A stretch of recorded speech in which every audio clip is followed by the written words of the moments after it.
Thanks to TikTok, her case was able to be solved. In February of 2021, 19-year-old Daisy DeLaO's lifeless body was found outside in the dumpster of her apartment complex in Compton, California. For months, her family and friends were not able to get her justice and capture the person who did this to her. The local authorities were no help to the family, and there was little to no media coverage about this. One of Daisy's friends went to TikTok to upload a video about finding Daisy's killer, and if this video never would have been made or didn't get the attention that it did, who knows if Daisy's case would have ever been solved.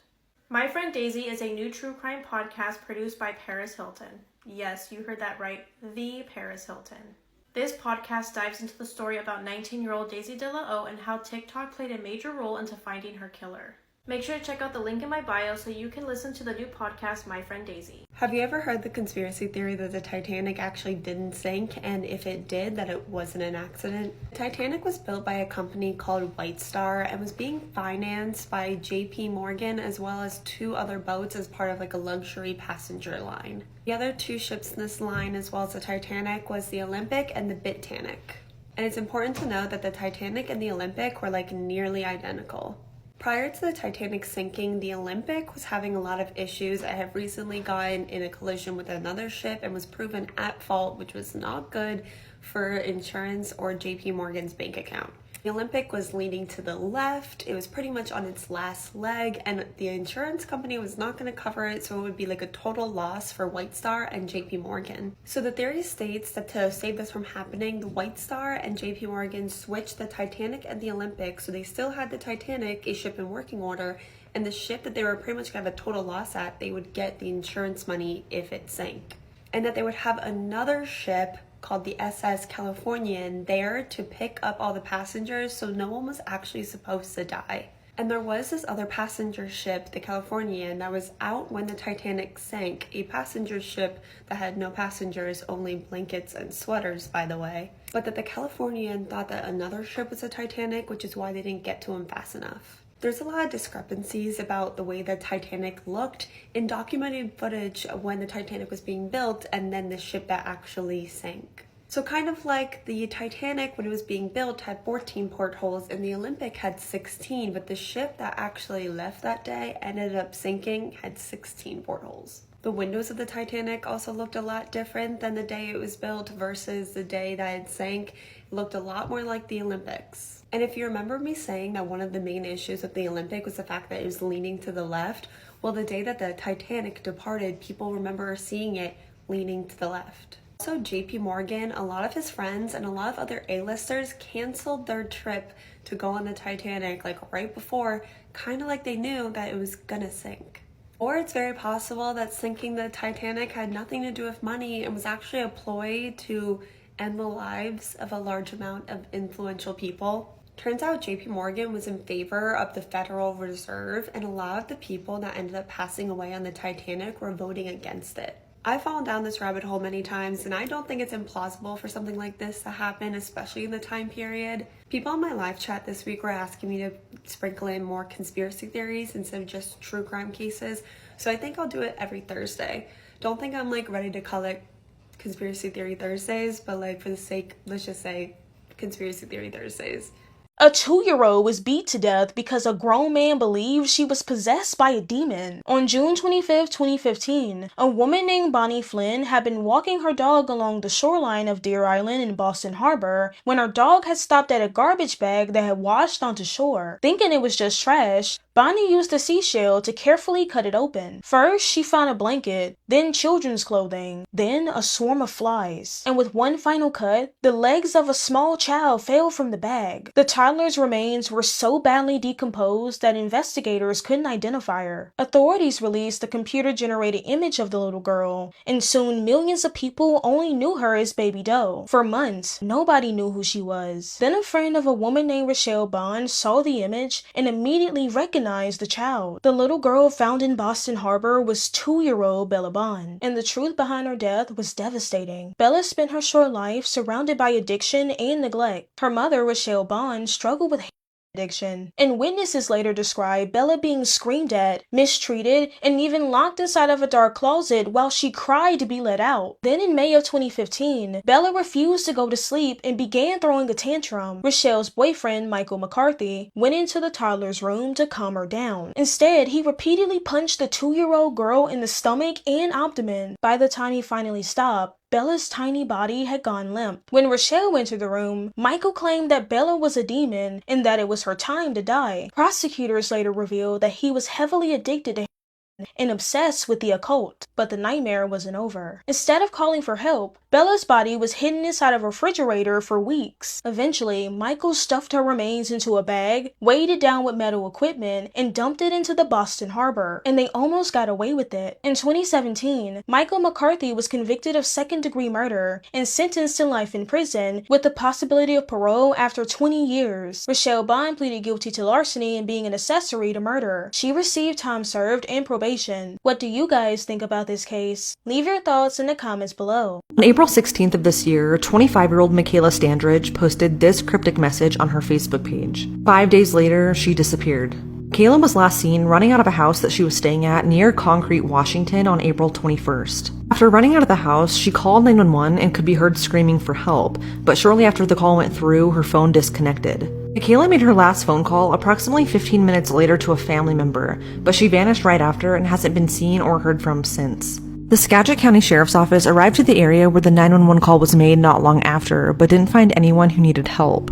During the investigation, authorities searched the property where she was staying at and interviewed the people living at the home, which was on Skagit View Drive, but this provided no leads. It wasn't until Search and Rescue expanded their search that they found Michaela's phone, which was located near the Skagit River. Authorities have since searched the river by boat, drones, and helicopter, but Michaela is still missing. According to a recent post from Michaela's aunt, she is believed to still be alive. Because of her last cryptic message on Facebook, it's not known if Michaela is being held against her will or if her disappearance has anything to do with human trafficking. But Michaela's family asks that if you see her, to take a picture of her and to try to stay with her until authorities arrive. Michaela is roughly 100 pounds with blue eyes, and she currently has blonde and pink hair. If you have any information about Michaela's disappearance, please contact the numbers on the screen.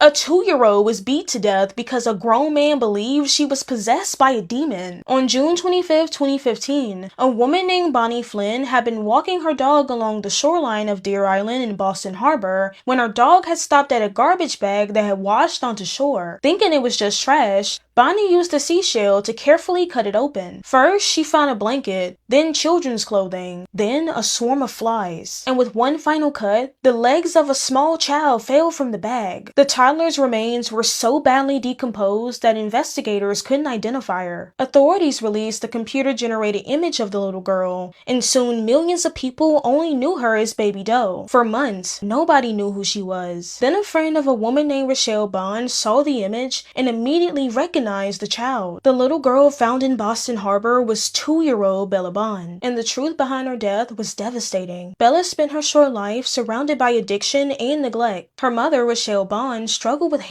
addiction, and witnesses later described Bella being screamed at, mistreated, and even locked inside of a dark closet while she cried to be let out. Then in May of 2015, Bella refused to go to sleep and began throwing a tantrum. Rochelle's boyfriend, Michael McCarthy, went into the toddler's room to calm her down. Instead, he repeatedly punched the 2-year-old girl in the stomach and abdomen. By the time he finally stopped, Bella's tiny body had gone limp. When Rochelle entered the room, Michael claimed that Bella was a demon and that it was her time to die. Prosecutors later revealed that he was heavily addicted to and obsessed with the occult, but the nightmare wasn't over. Instead of calling for help, Bella's body was hidden inside a refrigerator for weeks. Eventually, Michael stuffed her remains into a bag, weighed it down with metal equipment, and dumped it into the Boston Harbor, and they almost got away with it. In 2017, Michael McCarthy was convicted of second-degree murder and sentenced to life in prison with the possibility of parole after 20 years. Rochelle Bond pleaded guilty to larceny and being an accessory to murder. She received time served and probation.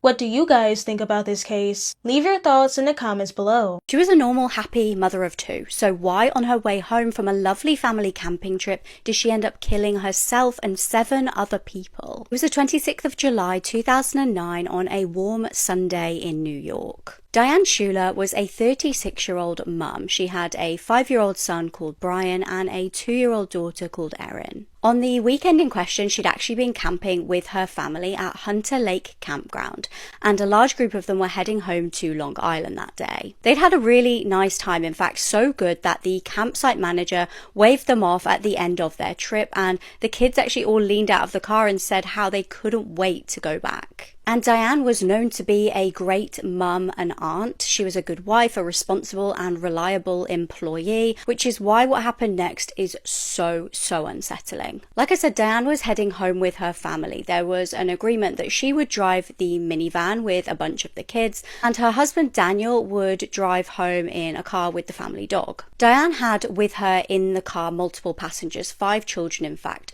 Her 2 kids plus her 3 nieces, Emma aged 8, Allison 7 and Katie 5. And basically, like everybody does on a long journey, they made a stop. They firstly stopped at McDonald's in the morning just to get some food for the kids, and she also then stopped at a petrol station too. And the craziest thing about this case is how normal she seemed on the CCTV footage. Considering what would happen next, it makes no sense. You can actually see in the clip she's totally normal, not stumbling, not distressed, not crying in any way. Even the staff at the petrol station said she seemed totally fine. In fact, she wandered in, she asked if they sold pain medication, which they didn't, so she just walked out. But then she called her brother and sister-in-law. This call was really bizarre. She said she wasn't feeling so good, and one of the nieces inside the vehicle actually took the phone off her and said in a really distressed way to her mum and dad, "There's something wrong with Aunt Diane." Meanwhile, Diane was crying. She couldn't see properly. She was making no sense, which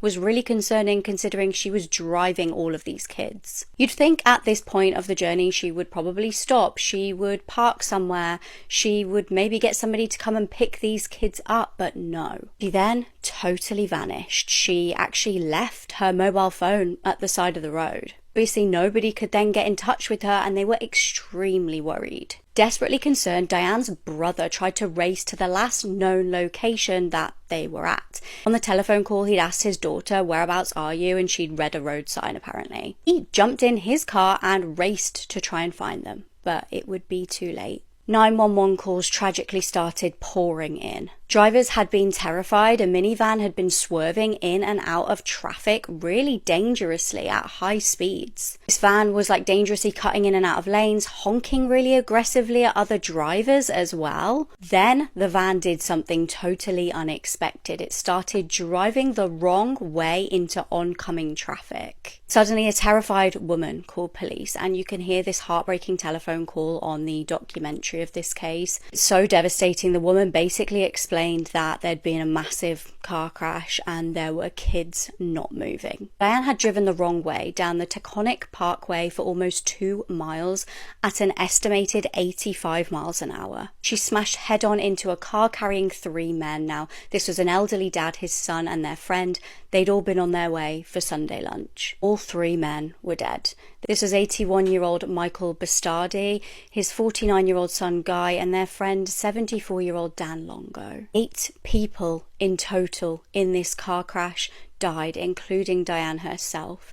The kids in the car all passed away apart from miraculously 5-year-old Brian. The crime scene itself was absolutely horrific. I watched the documentary this morning and honestly, it makes me feel so emotional, thinking about it. Just be warned, please, before you watch the documentary. They show the people lying on the floor. With a community totally devastated and left with more questions than answers, the pressure really was on to get this toxicology report to try and figure out what the hell happened here. Diane's blood alcohol content was actually over twice the legal limit. She'd also got THC in her system, and in the car with her was a broken vodka bottle. Now, many people theorized that she'd started heavily drinking during the car journey, but why? Did she intend to die? Did she intend to kill all of those people? Why was she going the wrong way down the lane of traffic?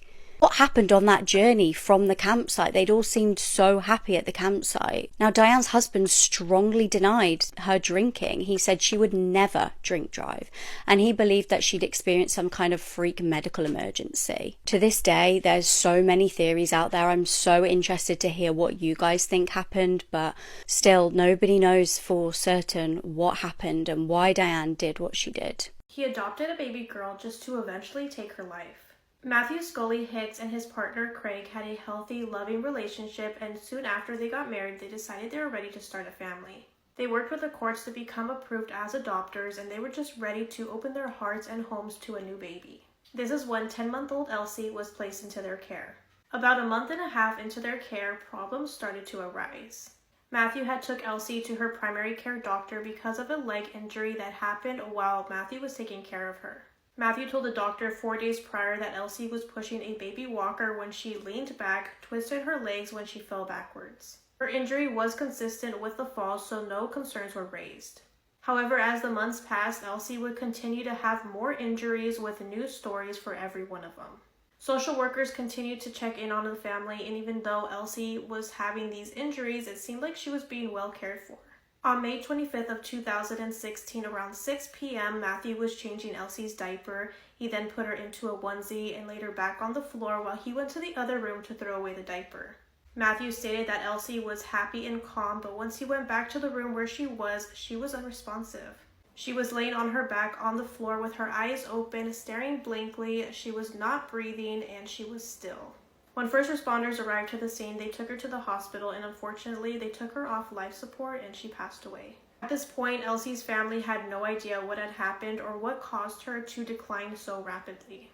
Doctors had found extensive bleeding between the layers of her brain and her skull. She also suffered damage to her retina and optic nerve and also had small fractures on her ribs. The medical examiner determined that this injury was consistent with a shaking type of injury. It seemed like someone had picked up Elsie very forcefully, which caused her ribs to fracture. It seemed like she was shaken repeatedly and her head was hit against a hard surface. Matthew's husband Craig was taken in for questioning, and he told them that he was working full-time and he would be away from the home for 2 to 3 days, and at that time Matthew was the one taking care of her. He told them that on that day, Matthew had called him hysterically crying, told him what had just happened, and he felt like there was no reason to question Matthew about it. He said that Matthew was a very caring and loving person, and he would never raise his voice and just didn't seem like the aggressive type. Police ended up speaking to Matthew and Craig's neighbors, and they did state that when one of them would go to work, the other one would stay home with Elsie, and that oftentimes they would hear Matthew yelling at baby Elsie, telling her to shut up, and he would slam the doors, and they would hear plates crashing, and he just seemed very aggressive. As part of the investigation, officers looked through Matthew's phone, and they saw a text message to a friend that he told them that he was going through hell with Elsie, and that meal times were the worst. She was always crying for like 10 minutes straight. There was also another text message, and this was to Craig, and Matthew told Craig that Elsie was Satan in baby form. Almost a year and a half later, after Elsie's death, Matthew had stood trial for her murder. This entire time, Matthew had denied hurting Elsie, and he claimed that it was just an accident. Eventually, Matthew was found guilty, and he was given a life sentence with the possibility of being released after 18 years. During the trial, Matthew was pretty much emotionless and showed no remorse. The only time that he broke down was when he was given his conviction. What you're about to see is the last video ever taken of 31-year-old Paola Miranda before she mysteriously disappeared.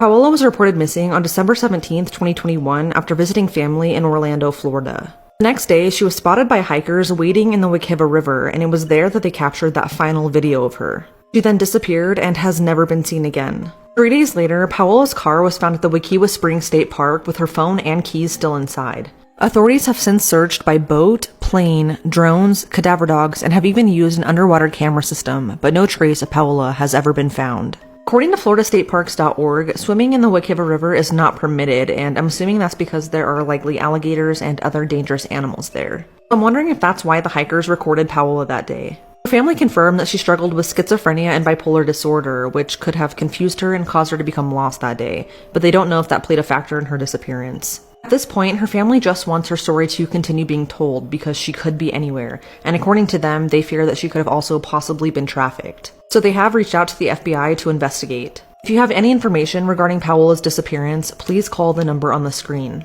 An individual ended up murdering their entire family and then took their own life because of the decisions they had made. Now, this story may have some disturbing details, so viewer discretion is advised. In Iowa City lives the Supple family, which includes the father, Stephen, and he met his wife, Cheryl, in college, and they got married in 1990.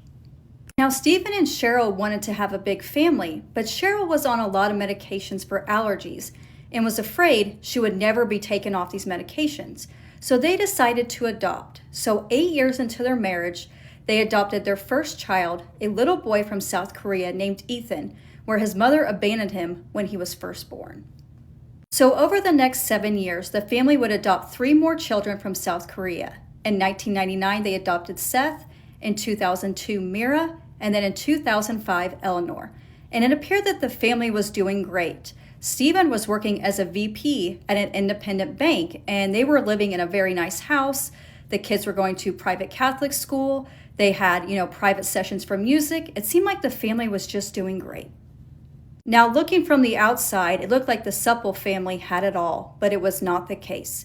Stephen was being investigated by the FBI for embezzling $560,000 from the bank he was working at. And his wife, Cheryl, had no idea what he was doing. He was transferring this money into a private account so it couldn't be traced. Stephen was well respected in the community, and it was a shock to everybody that he had embezzled this much money. They had a feeling he wanted to be just like his father. His father was wealthy and was a very well-known attorney, and he just thought he had to live like his father. So if he was found guilty, he was indicted by a jury. He could face up to 30 years in prison and have to pay $1 million. Cheryl, of course, was upset at her husband, but she never even mentioned divorce. She stuck by his side. But Stephen was under a lot of pressure because the trial was slowly approaching. In 2008, 911 gets an anonymous call saying that they need to go to the Supple residence immediately. So the police arrive, they knock on the door, and there's no answer.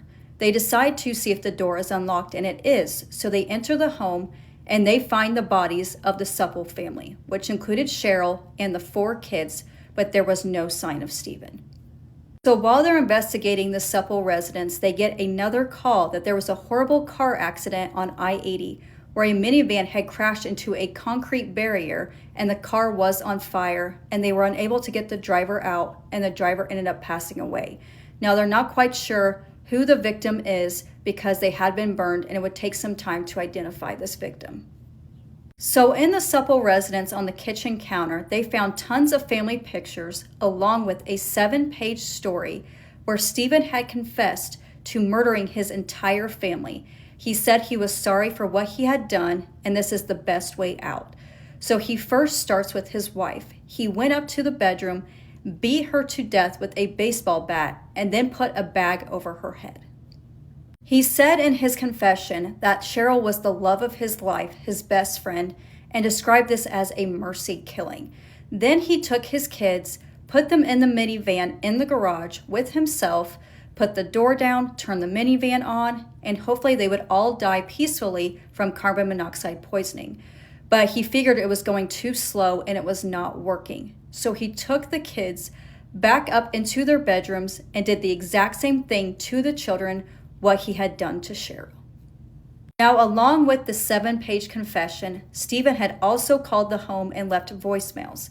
He first left a voicemail saying he was in the minivan driving to the Iowa River where he was going to take his own life by drowning, but he said that did not work because he just floated. Then he said he was going to get on Interstate I-80, he was going to drive as fast as he could and crash, and that's exactly what happened. So it was Stephen that was in that minivan that had caught on fire, so he ended up taking his own life as well. Stephen murdered his entire family and then himself, all because of the decisions that he made. Cheryl and the kids were innocent. Cheryl was sticking by your side. She was helping you get through this. She wasn't going to divorce you. She was going to help you try to get through with this. But Stephen was just backed into a corner, and he just thought this was the best way possible to, get his family out of this misery. And he felt embarrassed and ashamed for what he had done. It was going to be exposed to everybody that he embezzled $500,000. Now, to the family, it wasn't obvious that he was embezzling this money. He wasn't buying expensive sports cars. They weren't going on all these vacations and stuff. So what was he doing with $500,000? Was he just providing for his family? He wanted to give his family the best life. Maybe have a big house. They were in Catholic school. They had private music sessions. He just wanted to be like his father and have all this money. But maybe being the vice president at the bank, he just wasn't making as much as everybody thought he was. And he just wanted people to think that he was this great businessman and had all this money and had this great life. But I just will never understand why he did that. It just will never make sense to me. Cheryl and those 4 innocent children are innocent. You brought them over to the U.S. to have a better life, and what do you do in return? You brutally take their lives for no reason, for the decisions that you made. It will never make sense to me. This story is so heartbreaking, and it should have never happened. But I would love to know your guys' thoughts on this story. Thanks for watching. I love you all. We'll see you in the next one. And please take care of yourselves. Say it with me, you never really know what's going on behind the screen. I used to watch not her, but her sister's YouTube channel, and the shock of seeing her go to prison for what she did to those children, it was one of those where my jaw was on the floor, but I had no one to talk about it with, so now here we are talking about it together. We're talking about Ruby Franke. This case does involve children. If you think that listening to this is going to harm your mental health in any way, please don't watch it. I will see you in my next video that doesn't have anything to do with children. Please take care of yourselves. Love you. On August 30th of 2023, police received a 911 call from a man reporting that a 12-year-old little boy showed up at his front door asking for help. The little boy seemed to be extremely malnourished. He was covered in wounds. He was asking for food and water. He had tape and lacerations around his ankles. That little boy had escaped a neighbor's house by climbing out of a window, and it was clear that he was very, very afraid when he showed up to that man's house and asked him to call the police. So how did we get here? How did this little boy find himself in a situation that he had to escape and seek help? Let's go back, start from the beginning. Ruby Franke, she was born in Utah where she grew up with her 3 sisters. She went on to meet a man named Kevin who she married and had 6 children with. The family was Mormon, and in 2015 Ruby and Kevin started a family YouTube channel that they called 8 Passengers, where they would vlog, primarily Ruby, about their day-to-day life. The channel basically followed around this Mormon family doing very relatable things such as taking the kids to school, cooking at home, taking care of the kids, doing family activities. Ruby said that she liked to vlog because it would help her live in the present and enjoy her children. And honestly, the channel was very popular because the family was so relatable, and other Mormon moms would watch these videos and they would start to look up to Ruby. Their channel gained social media attention quickly, and at their peak, 8 Passengers had around 2.5 million subscribers. Through these YouTube videos, because it was a family channel and the children were so involved in it, a lot of the videos showed the way that Ruby and Kevin would raise and discipline their children, and because of that, Ruby and Kevin would often get backlash and criticism from subscribers that didn't agree with their parenting style. But it slowly turned from just not agreeing to the way that the children were being treated to genuine concern from followers regarding the children's well-being. Because of certain things that Ruby would say, it made people go, hold on, that's not normal, and I'll give you some examples. In one vlog, Ruby is talking about how her 6-year-old daughter, 6 years old, forgot to take her lunch to school, and Ruby said that she hoped that nobody would give her food so that she would learn her lesson. She said, quote, hopefully nobody gives her food and nobody steps in and gives her a lunch because then she's not going to learn the natural outcome, end quote. In another video where her sons are play fighting, Ruby tells them to stop or else they would lose their privilege to eat dinner. In another video, Ruby's 15-year-old son mentioned how he got in trouble for playing a prank on one of his siblings, and in return he got his bedroom taken away and he had been sleeping in a beanbag for 7 months as a form of punishment. And the way that these kids were in the video was very lighthearted. The kids were probably pretending to be okay or else they would probably get in trouble. But when Ruby would talk about these things, she was kind of giggling. She would laugh at certain things. The kids would laugh too sometimes, but it didn't take long for viewers to start growing real strong concern. As far as the dynamic of the household goes, in the beginning of their marriage, Kevin was the head of the household. He was the protector, the provider, he provided the family with financial stability, and Ruby was the stay-at-home mom who would take care of the kids. But when Ruby started making a lot of money through brand deals and sponsorships on social media, the roles kind of switched and there was a power dynamic that changed. And it kind of turned into into whatever Ruby says we're gonna do, we are going to do. Ruby and Kevin obviously recognized the backlash and the judgment that they were getting from their parenting style, and at first it was just kind of like, it's just haters, people that are coming online for the sake of just hating, but then it seems like it really did start to affect them, and their posting schedule really started to slow down. They went from posting every day to posting 4 times a week to 2 times a week, until eventually they stopped posting at all, leading to the end of their channel in 2022. But that wasn't the end of Ruby Frankie's life on social media, not at all. And this is when we introduce Jody Hildebrand. Jody Hildebrand, a mental health counselor who ran a life coaching program called Connections. Since starting Connections in 2007, she had a reputation in Utah's LDS community for helping people who were heading down the wrong path and offering advice and providing counseling on relationships and parenting. Jody's big thing was distortion, distorting the truth, and she believed that she could teach people principles that were communicated to her by God to help them get away from distortion and to help them learn how to live in truth. Jody basically believed that everything was a sin. She believed that watching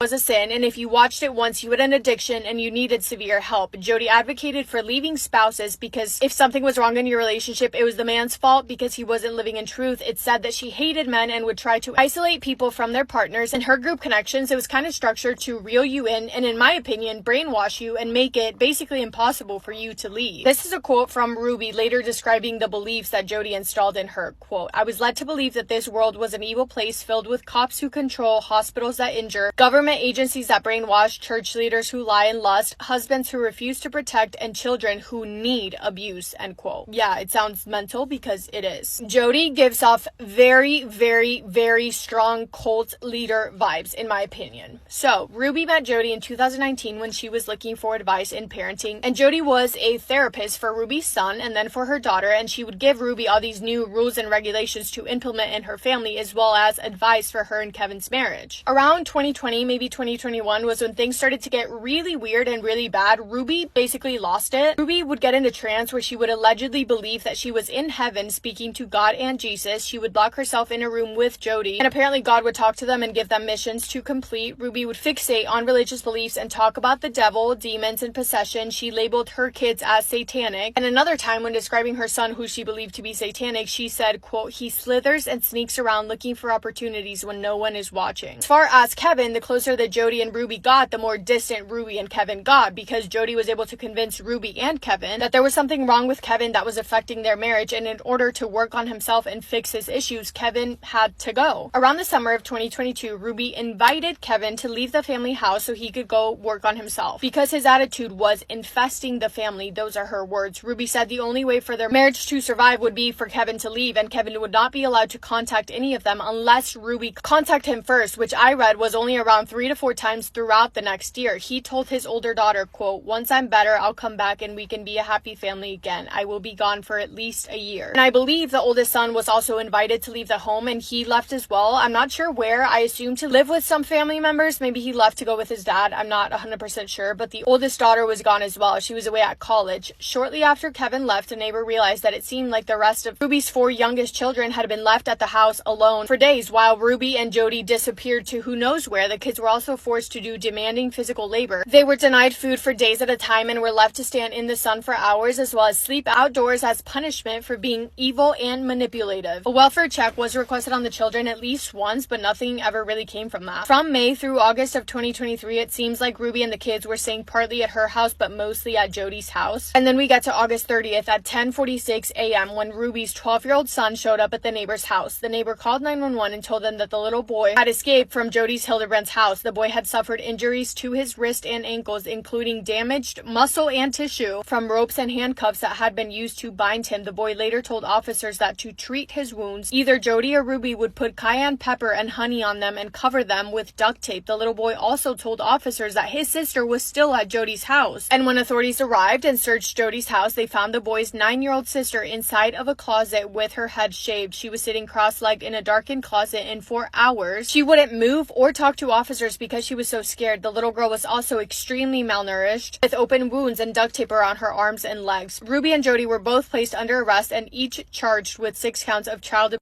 While the 2 children were taken to a local hospital, eventually the 4 youngest of Ruby's children were placed in state custody. It was after the arrest that Kevin was brought in for questioning, and this is when allegedly he found out for the first time everything about the state of his children. Kevin told the police that he had been separated for his wife because he had some problems and had not seen the children for over a year. He was in complete shock and visibly upset when he was told about the condition in which his children had been found. He was released without any charges. A lot of people do have questions about how much Kevin really knew, but I guess there's really no way for us to know. More details about how severe and cruel the children were being treated came from Ruby's own journal entries. In an early entry in the journal dated July 11th, 2023, Ruby wrote about a big day for evil when she wrote that her daughter manipulates her. In the same entry, she wrote about when she forced her 12-year-old son to stand in the sun. She told him to stand in the sun with his sun hat after she claimed that he was defiant and refused to do so. Ruby wrote that her son's demon stays in the shade, so she pushed him back out into the sun and later harmed him with a cactus. She wrote about how she would starve her children from food and water, about how they were possessed. She would tell the kids that they were evil and possessed and convince them that they were evil and explain to them that the treatment they were receiving was to help them repent. The kids would be kicked, tied and bound, their heads would be held underwater, their oxygen supply would be blocked, and then they would be told that everything that was being done to them was an act of love. Absolutely disgusting. In court, Ruby turned on Jody, basically putting all of the blame on her. She cried, apologized to her children, and blamed Jody's cruel influence. She said, quote, "For the past 4 years, I've chosen to follow counsel and guidance that has led me into a dark delusion. My distorted version of reality went largely unchecked as I would isolate from anyone who challenged me. To my babies, you are a part of me. I believed dark was light and right was wrong. I would do anything in this world for you. I took from you all that was soft and safe and good." In November of 2023, Kevin filed for divorce and had full intentions of fighting for custody for their children. He also sued Jody in a, quote, effort to preserve her wealth and assets until appropriate action can be taken to make the kids whole, end quote. Ruby's oldest daughter, who was 20 years old, I'm pretty sure 20 years old at the time that Ruby was arrested, wrote publicly, quote, "Today has been a big day. Me and my family are so glad justice is being served. We've been trying to tell people in CPS for years about this, and so glad they finally decided to step up," end quote. Both Ruby and Jody were sentenced to 1 to 15 years in prison for each of the 4 counts of aggravated abuse they pleaded guilty to be served consecutively with a maximum of 30 years. I don't really understand that. I guess it's a maximum of 30 years because it's a Utah law. Ruby and Kevin's 2 older kids are doing well. Their oldest daughter has spoken out about this a lot on social media. She's also written a book. It's called The House of My Mother, A Daughter's Quest for Freedom. And when she was asked about how her siblings are doing, she said, quote, "They're all healing in their own ways and in their own time. As a family, we're doing our own part and trying to heal," end quote. Kevin was still fighting for custody for the 4 youngest children, and I believe that is still ongoing. The most recent update I could find online was that was still ongoing, and the children currently remain in professional care for the aggravated psychological and emotional injuries suffered. Did this make you so angry?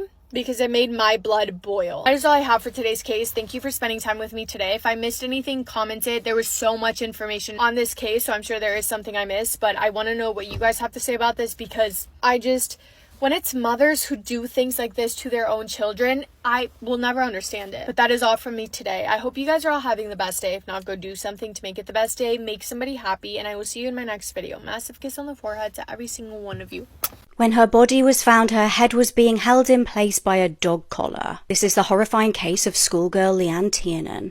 It was the evening of the 26th of November 2000 in Leeds. 16-year-old student Leanne Tiernan was on her way home from Christmas shopping with her friend Sarah. Leanne was a beautiful girl. She was really smart. She was hardworking. She'd actually been working towards her GCSEs, and she just needed some retail therapy. She was also described as confident and streetwise, certainly not the kind of girl to go missing. The 2 girls made their way back to Bramley via bus, but parted ways when they got off the bus to go to their separate homes. Leanne was last seen alive at 4:50 p.m. She made her way down the unlit path known as Howley Gill and never returned home. Her mum, Sharon, and her 19-year-old sister, Michelle, were both really worried when she never came home that day. The time started ticking on, and eventually they just had to ring police. They were just absolutely beside themselves. A huge search began involving K9 units, underwater search teams, and the air crews, and investigators reconstructed her last known movements to see if anybody recognized anything. There was still no sign of her, though.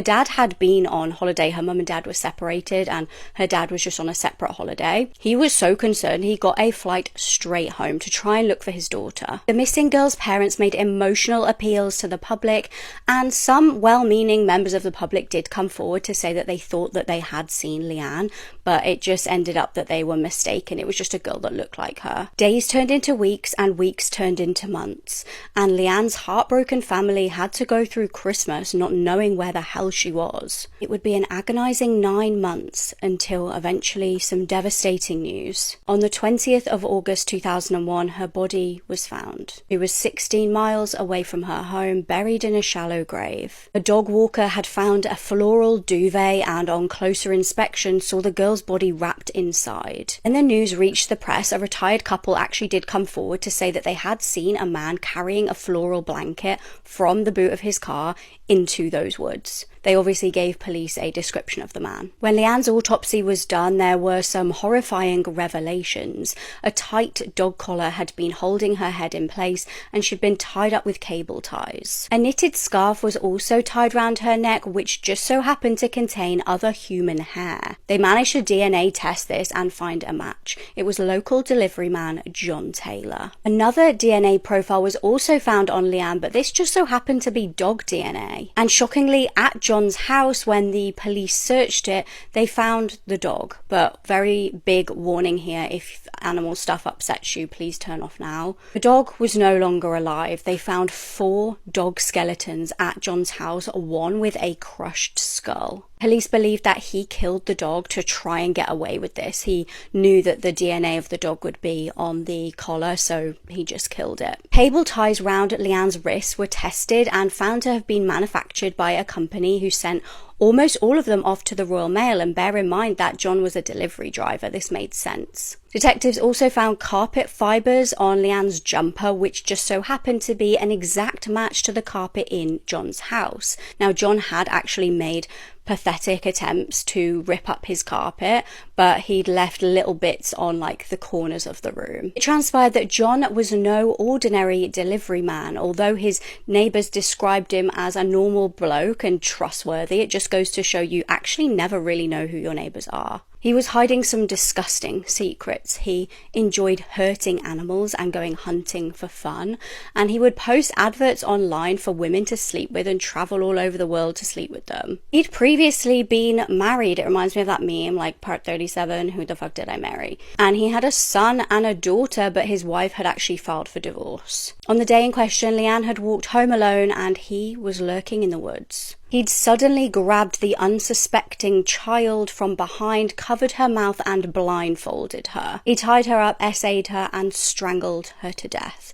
Now, there really is a special place in hell for men like this. Thankfully, he wasn't a clever man and he left so much evidence behind that it basically was very easy for the police to convict him. He was given 2 life sentences and showed absolutely no remorse. She was the first woman in the States to ever testify at her own murder trial. She was lying in a hospital bed, missing fingers, ears, skin, and hair. She gathered all and any strength that she had left because she wanted to make sure that her ex-boyfriend paid for what he did. Judy Malowowski, she was born and raised in Columbus, Ohio. She had a little sister, Danielle, and a little brother named Patrick, who she adored. She loved being a big sister. Her and her mom were pretty close as well, and it seems like Judy really had a very happy childhood. She did well in school. She had a ton of friends who loved her. She was very into beauty pageants. In high school, she won homecoming queen, and she had a very caring personality and would often volunteer in nursing homes. And I think it was the older sister in her that always gave her the need to always want to help others. So she dreamed of becoming a teacher or a nurse or something that would have a positive impact, and then finding a nice man, settling down, having kids, and living in a happy, quiet neighborhood. But her life would be thrown upside down as a young adult when she was diagnosed with ovarian cancer. Judy had a tough battle to face, but she did, and she eventually became cancer-free, which made her 10 times stronger, and it made her appreciate the little things in life. At 21 years old, Judy met a man. She fell in love. They got married. She had her first daughter in 2004, and in 2007, she gave birth to her second daughter. Judy was so happy at this time, but it wouldn't last long because then it seemed like every aspect of her life came crashing down. She found out her husband was having an affair. They got divorced. She was then told that her cancer was coming back. She had to undergo a full hysterectomy, and during recovery, she was in so much pain that she began to have a very, very unhealthy relationship with prescription medication, and she started taking more than she should have and quickly became became dependent on it. Judy's mother and her sister stepped up to help take care of her daughters while Judy was working to get back on her own 2 feet, and she was making real progress, getting her life back on track until she met and started dating Michael Slager. In 2014, when Judy was 31 years old, 40-year-old Michael messages her on social media. They set up a first date, went on the date, and after that, it's been said that they were inseparable ever since. But what Judy didn't know about, and what her family was also unaware about, was about Michael's lengthy criminal record, and I mean lengthy. From theft to breaking an entry to stalking to child endangerment, DV, SA, over and over again, any bad charge Michael had. But he used his charm to manipulate Judy into thinking that he was a good guy, when in reality he was everything but. And you can imagine having a person like Michael in her life would be horrible for Judy, and it was. She fell back into old habits, into using substances which Michael would use to his advantage to make her feel vulnerable and helpless. Michael was controlling, possessive. He moved into Judy's apartments on his own terms. He was violent, mean, angry, and their relationship just turned into a big toxic mess. And the sick thing is that Michael tried to make it seem like Judy being back in a bad place was because of her own actions. Everything bad that happened was Judy's fault. And Michael wanted to play hero, make people believe that he was on Judy's side and he was trying to help her. He would reach out to her mom, her sister, her family members, and paint Judy in this dark light, make her sound like a mess of a person, but paint himself to be a hero, a good, great guy that was just trying to help her. When, as we know now, behind the scenes, Michael was the person that was making Judy feel this big, making her physically weak because of how he would hurt her, but also emotionally exhausted and devastated from being in this horrible relationship. Judy called the police on Michael one time when he was very, very violent, but because Judy had a history of using substances, authorities just didn't believe her. Michael came out and he was like, yeah, she's crazy, she's very unstable, and authorities were like, yeah, you're probably right, and literally nothing was done about it. Judy started running away to family members' houses, to motels, just to get away from Michael, but then Michael would call the police, report her missing, and the police would find her and return her back to Michael.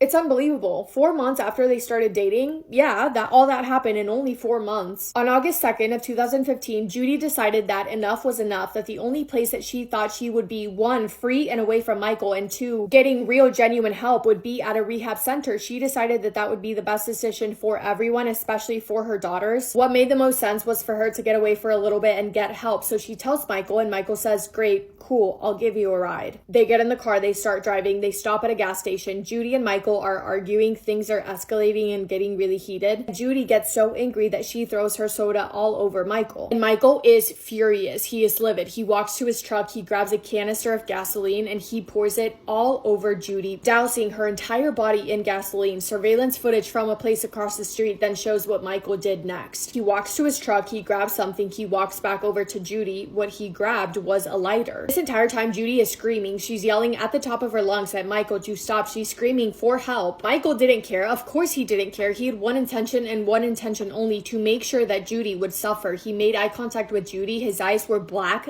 dead eyes. He flicked on the lighter, touched it to Judy, and her entire body went up in flames. Every part of Judy was on fire. And remember, this is at a gas station. This is in a public area. So the person who saw the attack, in complete shock and panic, called 911, reported it to the police. Authorities arrived to the scene as fast as they could. Other people who were seeing this happen are screaming at each other, screaming at Michael to get help, to make it stop, until eventually Michael did go decide to get a fire extinguisher, and he put out the fire that he just set on his girlfriend. Judy was thankfully still alive when paramedics and officers arrived, and Michael's story, well, it was an accident. Yeah, Judy just spilled some gas on herself and it was an accident. Hello? Oh, and also the entire thing was captured on CCTV footage, so Michael trying to lie was honestly just a big waste of time. Judy was rushed to the hospital, her family was called, and she was going to have to fight for her life. This is a quote from one of Judy's nurses, quote, "In the burn world, we have an equation for mortality, which is based on the patient's age and percent burn, and in Judy's case, she was 31 at the time of the burn, I believe, and approximately 80+% burn, so that made her like 110% mortality. 95% of Judy's body was covered in severe burns. She was not supposed to survive that. No human being is meant to survive that. She was hanging on by a thread. And the investigation was luckily easier than expected because the CCTV footage captured everything. An investigator who watched the footage said, quote, "It looked like a movie scene, clearly showing they were arguing, and then Michael dumped gas over her. So we knew right away that Michael's story, he had lied to us. For me, that scene has played out in my dreams more times than I can count." Judy was in a coma. She was completely unresponsive, but she was still alive. And when doctors prosecutors and officers are being completely honest, they didn't think that she would be. They were kind of planning on charging Michael with homicide if or when Judy passed. But never in a million years did they think that they would get to meet and speak to the victim of the homicide. The decision was made that Judy would be woken up, taken out of sedation to speak to detectives because Michael was still claiming that it was an accident, even though they literally had the CCTV footage showing exactly what happened. I don't know why it was needed for Judy to give a statement and say what happened, but she was taken off sedation, and an investigator went to go speak to her, and he said that he had, quote, never seen trauma like that to a human body that wasn't deceased, end quote. He said he leaned in to speak to her and he wasn't even sure that she could hear him because her ears had been burnt off, but she could, and unbelievably so, she was responsive. After she spoke to investigators, she was put back in a coma, and Michael was charged with aggravated arson and he was being held in custody awaiting trial because he was still claiming his innocence. He was saying that he was not guilty. He still claimed that it was an accident. I guess he's delusional. I think that he was hoping that Judy would pass away, and without Judy testifying, there wouldn't be enough evidence to convict him for murder, so he would possibly get away without a murder charge, but that wouldn't be the case. Judy was not expected to live for more than a few hours, but she kept fighting. Judy would undergo more than 50 surgeries. She would code 7 times and suffer excruciating procedures and skin grafts. But after 7 months, Judy woke up and said that she wanted to testify against Michael, but Michael's defense team fought back because they knew that that would make things obviously much worse for Michael, and that made Michael change his plea from not guilty to no contest so that there would be no trial. He was found guilty and he was given the maximum sentence, but he was only found guilty for aggravated arson and fellatio. Because so far, those were the only things that he was charged with because Judy was still alive, so this wasn't a murder yet, and the maximum sentence that Michael received was only 11 years. But Judy was not ready to give up. Her sister said, quote, there was this part of her that wanted to make it and to live to fight for every other woman that has been through something like that. She definitely wanted the law to change, and she was willing to do whatever she needed to help change the law. Judy was determined to get justice, not only justice for herself, but justice for anyone who would ever find themselves in a position similar to hers, for any future victim. Judy fought for the law to change, and in 2017, it did. Judy's law was put into place. Judy's law is a law in Ohio that increases the prison sentence for people who intentionally disfigure their victims by using accelerants, which is awesome. The courage that Judy has is unbelievable. It really is admirable. In early 2017, Judy's health began to decline at an even faster rate than it had been, and prosecutors were starting to realize if or when she passed, they would have a murder trial in their hands, and Judy was still alive, and she still wanted to testify. Prosecutors spoke to the court to make sure that if Judy did testify, it would be admissible in court. And they said yes, so they gave Judy the option to film a video testimony from her hospital bed that would be played at Michael's murder trial. And of course, Judy agreed to it. She wanted to do it. She wanted justice, and she was not ready to go down without a fight. Judy had to be taken off all medication to give her testimony, and it took weeks for the medication to wear completely out of her system, but they needed to make sure that there was no trace of it because of her history with substances. Unfortunately, they couldn't risk the chance that Michael's defense team could turn around and say something crazy, fighting her testimony, claiming that she wasn't in the right state of mind because she was on medication or whatever. So she got off all medication, and from her hospital bed, Judy got on a call with a lawyer. She was sworn in to give her deposition, and she was finally able to give her side of the story. And oh my god, it makes me cry. You can see a video of her disposition online, but the strength that she has is just unbelievable. I have never seen anything like it. It like literally is giving me goosebumps again. She described the entire attack, how her and Michael were arguing before, how she threw her soda on him, how he doused her body in gasoline and she felt it burning down her throat and in her nose, how the fire felt like 1,000,000 needles burning through her skin. She went into detail on all of the suffering that she was put through at the hands of her ex-boyfriend, Michael Slager. And then Judy was cross-examined. She had to sit there and answer questions from Michael's defense team, which is so disturbing to me, and it feels incredibly wrong. It made me want to throw up listening to that part of the video. It's just so uncomfortable. The lawyer asked Judy, do you agree that because of the trauma you have suffered, your ability to recall events has been compromised? And Judy responded by saying, you have to understand that on August 2nd, I was set on fire, I was thrown to the ground and burned 95% of my body. I can recall the events, but specific small details is what's hard for me to recall. Oh my god, I'm sweating. Judy showed incredible strength, courage, and bravery. She gave her deposition in early 2017, and less than 5 months later, on June 27, 33-year-old Judy Malinowski passed away with her mother right by her side. Michael Slager was charged with murder, and Judy's testimony was admitted and played in court. He pleaded guilty and he was sentenced to life in prison. Judy's foundation was set up by her family. You guys should go to the website. It's really a beautiful website, and her family members continue to remember her for the beautiful person that she was. Her obituary reads, quote, "In spite of her extreme pain, her beautiful smile shined through the permanent scars, her disfigurement, and her tears." Judy made sure that her daughters knew one thing before she passed, that they were both very, very loved. One of her last few words were to her daughters. She said, "I love you. Remember, you're both the color of my heart." And I have goosebumps again. This one really made me want to cry for a long time. That is all I have on the story of Judy. The strength of her, I can't find the right words to describe it. But let me know if you guys have heard of this story before. Let me know what your thoughts are on it. And thank you for spending time with me today. I hope you guys are all having the best day. If not, go do something to make it the best day. Make somebody happy, and I will see you in my next video. Massive kiss on the forehead to every single one of you.